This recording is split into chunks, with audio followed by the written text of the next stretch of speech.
গেল জুনে শ্রীলঙ্কা সিরিজে হঠাৎই টেস্ট ক্রিকেটের অধিনায়কত্ব ছাড়ার ঘোষণা দেন নাজমুল হোসেন শান্ত। ৪ মাসের ব্যবধানে আয়ারল্যান্ড সিরিজে ফিরছেন আবারও অধিনায়ক হিসেবে। ঠিক কোন কারণে ছেড়েছিলেন অধিনায়কত্ব আর কোন কারণেই বা ফিরছেন, তার উত্তর দিয়েছেন শান্ত নিজেই। সোমবার সংবাদ সম্মেলনে অধিনায়কত্ব ছাড়ার প্রসঙ্গে শান্ত জানান, ৩ ফরম্যাটে আলাদা আলাদা অধিনায়ক থাকলে সমস্যা হওয়ার সম্ভাবনা ছিল। মূলত এই শঙ্কা থেকেই শান্ত নেতৃত্ব ছেড়েছিলেন।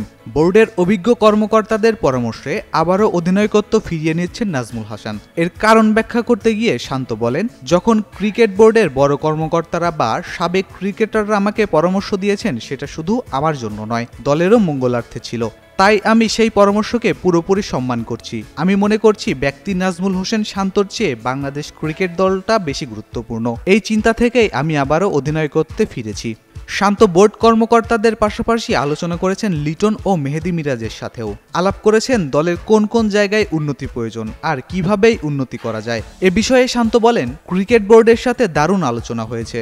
যদি কোনো সমস্যা আসে তারা পাশে থাকবে এবং সমাধান করার চেষ্টা করবে। সবচেয়ে গুরুত্বপূর্ণ বিষয় হলো অন্য 2 অধিনায়কের সঙ্গে আমার সম্পর্ক খুবই ভালো। আমরা একসাথে বসে আলোচনা করেছি কিভাবে দলকে আরও উন্নত করা যায় এবং আমাদের কোন কোন জায়গায় উন্নতি প্রয়োজন।